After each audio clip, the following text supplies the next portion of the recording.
Crypto currency तेजी से अमीर बनने का रास्ता कितना खतरनाक है, इसका जवाब तलाशते हैं। आखिर क्यों देश की सरकार को इसको कंट्रोल करने की पड़ी है, इस पर चर्चा करेंगे। एक्सपर्ट्स क्या कहते हैं, अगर आपने इन्वेस्टमेंट किया तो वीडियो बहुत ज्यादा इंपॉर्टेंट बन जाती है। पहले यह समझिए कि क्रिप्टो करेंसी कहते कैसे हैं। देखिए, क्रिप्टो जो करेंसी है ना, ये दो शब्दों से मिलकर के बना है। क्रिप्टो जो कि एक लैटिन शब्द है, जो क्रिप्टोग्राफी से मिलकर के बना है, जिसका मतलब होता है कि छुपा हुआ या फिर छुपी हुई। जबकि करेंसी भी लैटिन शब्द से आया है, कर्टीनिया से आया है, जो कि रुपए पैसे के लिए इस्तेमाल होता है। क्रिप्टो करेंसी का मतलब हुआ छुपा हुआ पैसा या फिर गुप्त पैसा या फिर डिजिटल पैसा। यह किसी सिक्के या फिर नोट की तरह ठोस रूप में मेरे और आपकी जेब में नहीं होता है, यह पूरी तरह से ऑनलाइन होता है। हमेशा आपको एक बात को ध्यान रखना है, अगर और समझाऊं मैं आपको, जैसे हर देश की अपनी एक मुद्रा होती है, करेंसी होती है, उसी तरह से ये करेंसी है। जैसे भारत के पास रुपया है, अमेरिका के पास डॉलर है, सऊदी अरब के पास रियाल है, इंग्लैंड के पास यूरो है। हर देश की अपनी अपनी करेंसी होती है। ये एक ऐसी धन प्रणाली है जो किसी भी देश के द्वारा मान्य है और वहां के लोग इसका इस्तेमाल करते हैं और अपनी जरूरत की जो चीजें हैं उसकी खरीदारी करते हैं। ठीक है, यानी कि जिसकी कोई वैल्यू हो, करेंसी उसी को कहा जाता है। अब क्रिप्टो करेंसी को डिजाइन ही कुछ इसी तरीके से किया गया है कि सरकारी नियमों और नियंत्रण से मुक्त रह सके। अब इस तरह की करेंसियों में सबसे ज्यादा जो फेमस है, जिसका नाम भी आपको पता होगा, बिटकॉइन। लेकिन आपको यह नहीं पता होगा कि इस तरह के इनक्रिप्टेड या फिर कोडेड करेंसीज की जो संख्या है करीब 4000 है। लेकिन मैं और आप किसको जानते हैं? सिर्फ बिटकॉइन को जानते हैं, और इस पर किसी भी देश या फिर सरकार का कोई नियंत्रण नहीं है। देखो, शुरुआत में जब नया करेंसी आई थी ना, तो अवैध, इसको इलीगल करार दिया गया था। लेकिन जब बाद में बिटकॉइन की जो बढ़ती लोकप्रियता को देखने के बाद कई देशों ने इसको लीगल बना दिया। अब कुछ देश तो अपनी खुद की क्रिप्टो करेंसी ला रहे हैं। अब देखिए, बिटकॉइन दुनिया की सबसे महंगी वर्चुअल करेंसी है।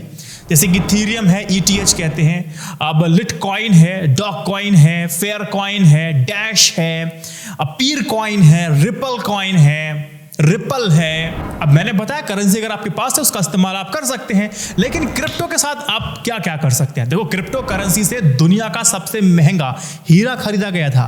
क्रिप्टो करेंसी से आप कुछ भी सामान खरीद सकते हैं, आप ट्रेड कर सकते हैं, आप इन्वेस्टमेंट कर सकते हैं, आप पेमेंट कर सकते हैं, लेकिन सब कुछ कर लेंगे, लेकिन अपनी तिजोरी में इसको नहीं रख सकते हैं, ना ही बैंक की लॉकर में रख सकते हैं, क्योंकि यह डिजिट के रूप में ऑनलाइन रहती है। इसे डिजिटल मनी या वर्चुअल मनी और इलेक्ट्रॉनिक मनी भी कहा जाता है। इसकी वैल्यू फिजिकल करेंसी से कहीं ज्यादा होती है। अगर कुछ टॉप करेंसीज की वैल्यू अगर आप देखेंगे तो डॉलर से भी हजारों गुना ज्यादा है। नो डाउट, अनडाउटेडली बिटकॉइन एक अंधा घोड़ा है जो पूरी रफ्तार से बिना रुके दौड़ रहा है। लोगों के पैसे कुछ ही महीनों में डबल, ट्रिपल, 4 टाइम्स हो जा रहे हैं। जरा सोचिए, किसी कंपनी का मालिक लोगों से करोड़ों रुपए का निवेश करवाए और फिर उस पैसे को बिना चाबी ना खोले जा सकने वाली तिजोरी में रखकर चाबी कहीं खो दे तो क्या होगा? बोले, ऐसा भी हो सकता है। बिल्कुल हुआ है ऐसा। दरअसल ऐसा रियलिटी में हुआ है, किसी फिल्म में, हॉलीवुड, टॉलीवुड, बॉलीवुड में नहीं हुआ, रियलिटी में हुआ। जयपुर की कंपनी है, उसके CEO थे ग्रेल्ड कॉटन, किसी काम से आए थे। Cotten crypto currency firm Quadriga CX के CEO थे। ये कैनेडियन फर्म लोगों से पैसा लेकर के क्रिप्टो करेंसी में डीलिंग करती थी।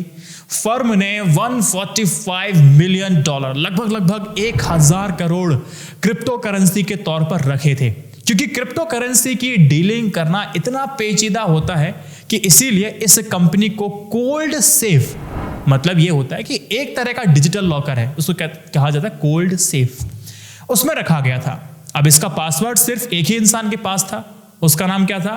जो मालिक है, CEO ग्रेल्ड कॉटन। अब उनकी मृत्यु के साथ उस कोल्ड सेफ का जो पासवर्ड है उनके साथ चला गया, जिसमें 1000 करोड़ रुपए थे। अब कॉटन की जो पत्नी है रॉबर्टसन ने कोर्ट में अर्जी डाली, कहा कि दिवालिया उनको घोषित ना किया जाए, क्योंकि पासवर्ड तो उनके पास था ही नहीं।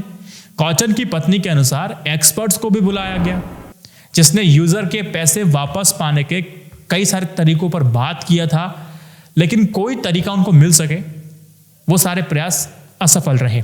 रॉबर्टसन को ना ही पासवर्ड के बारे में कुछ पता था और ना ही रिकवरी की के बारे में उनको कुछ जानकारी थी। अब इस पूरे मामले में जो इन्वेस्टर थे अपने आप को ठगा हुआ महसूस करने लगे। जो इन्वेस्टर्स ने क्या बोला कि उनको चिंता बनी हुई थी। जो निवेशक थे वो साफ तौर पे कह रहे थे कि हो सकता है कि कॉटन मरे ही ना हो, बल्कि ये निवेशकों के पैसे हड़पने वाली चाल हो। मृत्यु के 12 दिन पहले ही कॉटन ने एक वसीयत बनाई थी, जिसमें अपना सब कुछ उन्होंने अपनी पत्नी के नाम कर दिया था। और उसके बाद अचानक ऐसी खबर आती है कि कॉटन हमारे बीच नहीं रहे हैं, तो एक शक पैदा करती इन्वेस्टर के माइंड में। तो इन्वेस्टर यही सारी बातें बता रहे थे। कॉटन वाला केस तो बेहद अजीब सा लगा, क्योंकि वहां पासवर्ड की रिकवरी बहुत ही मुश्किल होती है और ऐसा हो सकता है कि कभी उनका पासवर्ड किसी को मिले ही नहीं। लेकिन ऐसे में सवाल कि पासवर्ड की वसीयत भी जरूरी है या फिर नहीं, ये और ज्यादा अहम हो जाता है। अगर बहुत जरूरी पासवर्ड है तो वो अपने किसी विश्वसनीय को बता सकता है जिस पे वो भरोसा करता होगा, तो ये गलत भी नहीं है। कम से कम इससे आगे चल करके इन सब मामलों में परेशानी से तो बचा जा सकेगा। ऐसे खेल क्रिप्टो करेंसी वाले मामले में हो जाते हैं। ऐसे भी केसेस होते हैं, बहुत सारे फ्रॉड भी हुए हैं। देखो मैं लिस्ट आपको दे रहा हूं, बहुत सारे फ्रॉड भी हुए हैं। तो पैसे लोगों के डूब जाते हैं। जैसे मेरा बैंक है, मेरा बैंक अगर डूब जाता है तो DICGC को 5 लाख रुपए मुझे देगी बैंक डूबने पर। पैसा अगर डूब जाता है मेरा, तो म्यूचुअल फंड में आपका पैसा एक दिन में नहीं डूबता है, और ना ही एक दिन में डबल ट्रिपल और 4 टाइम्स होता है, नहीं होता है वो। शेयर मार्केट में आपका पैसा आपने लगाया और एक दिन में शून्य नहीं हो जाएगा, और एक दिन में वो 2 रुपए भी नहीं हो जाएगा, है ना। अगर देखो आपने हर बार देखा होगा शेयर मार्केट चाहे जितनी भी उछाल मार ले, लेकिन उस पर अपर सर्किट लग जाता है तो उससे ज्यादा बढ़ेगा नहीं, और बहुत ज्यादा रेट अगर गिरते हैं किसी शेयर के तो लोअर सर्किट लग जाता है। आपके पास कुछ तो पैसा सेफ है, ये सब रेगुलेटेड है। क्रिप्टो करेंसी जैसे डीरेगुलेटेड नहीं, जहां पर पैसा गया तो गया, सरकार कुछ नहीं कर सकती है। अब इसी को लेकर सरकार की तरफ से खबर आई है कि इस क्रिप्टो ट्रेडर्स को रेगुलेट करने के लिए एक विधेयक लेके आने वाली है। प्रधानमंत्री नरेंद्र मोदी जी मीटिंग ले रहे थे अभी, और मेरे ख्याल से सैटरडे के आसपास की बात है जब वो बैठक की अध्यक्षता कर रहे थे, जिसमें उन्होंने वर्चुअल करेंसी मार्केट से जुड़ी तमाम चिंताओं के बारे में बातचीत की और चिंताओं को सामने रखा, और कहा कि भविष्य में भारत को क्या रुख अपनाना चाहिए, इस पर विचार भी किया गया था उस मीटिंग में। अब केंद्र सरकार ने इस साल की शुरुआत में ही क्रिप्टो करेंसी ट्रेड्स की रेगुलेट करने के लिए एक विधेयक पेश करने की योजना बनाई थी, लेकिन फिलहाल ये पेश नहीं हो सका। हालांकि अब जो संकेत जो मिल रहे हैं वो उसको देख के लग रहा है, और आप उम्मीद जता सकते हैं कि आने वाले विंटर सेशन में क्रिप्टो करेंसी के लिए एक विधेयक पेश किया जाएगा। और हो सकता है यही जो संभावनाएं बढ़ रही हैं कि चीन ने अपने देश में क्रिप्टो करेंसी को पूरी तरह से बैन कर दिया है, लेकिन भारत फिलहाल इसे पूरी तरह से बैन करने के बारे में नहीं सोच रहा है। तो भारत फिर क्या सोच रहा है, क्या रेगुलेट करेगा? अब सरकार को लेकर के एक प्रोटेक्टिव स्टेप उठाने की सोच रही है। ये क्या चीज होती है? अब देखो, माना यह जा रहा है कि आने वाले समय में भारत सरकार क्रिप्टो करेंसी से होने वाले मुनाफे को टैक्स के दायरे में लेकर आएगी। वही प्रयास और वही कोशिश करेगी।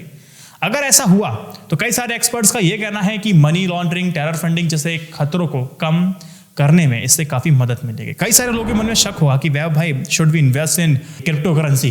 तो कुछ बेसिक सी बातें हैं जो आपको समझनी चाहिए। और कुछ लोग बोलेंगे वैभव भाई, अब तो सब सुनने का डर लगता है कि मैं इन्वेस्टमेंट करूं या ना करूं। देखो, मैं कोई पर्सनल एक्सपर्ट नहीं हूं, लेकिन मैं जो बिटकॉइन में इन्वेस्टमेंट नहीं करता हूं व्यक्तिगत, मैं वो आपको बताता हूं। क्योंकि बिटकॉइन एक तो डीरेगुलेटेड है, पैसा गया तो गया, है ना। मेरे पास कोई इतनी पर्सनल डिस्पोजेबल इनकम इतनी नहीं है कि अगर मेरा पैसा डूब जाएगा तो मुझे फ़र्क नहीं पड़ेगा, है ना। अगर आपके पास पैसा इतना अपार है कि ठीक है, अगर डूब भी जाएगा तो मेरे पे 0.1% भी फ़र्क नहीं पड़ेगा, तो आप बिटकॉइन में लगा दीजिए पैसा, कोई समस्या नहीं है। लेकिन अगर नहीं है, जिसे मैं करता हूँ वैसा आप चाहे वैसा कर सकते हैं। म्यूचुअल फंड में पैसा लगाइए, उसमें भी रिस्क है बहुत ज़्यादा, बहुत फंड्स में रिस्क है। Small cap, mid cap, large cap अपने हिसाब से ले सकते हो, जैसे मैं लेता हूँ। लेकिन मैंने बिटकॉइन में पैसा नहीं लगाया, और आपसे मैं सलाह दूंगा जो रेगुलेटेड है उसकी तरफ बढ़ो। मुझे उम्मीद है कि आपको ये वीडियो बहुत ज्यादा इंफॉर्मेटिव लगा होगा। इस वीडियो को 3 व्हाट्सएप ग्रुप में शेयर कीजिएगा। जय Hind, Vande Mataram, stay updated, stay educated, सत्यमेव जयते। नमस्कार।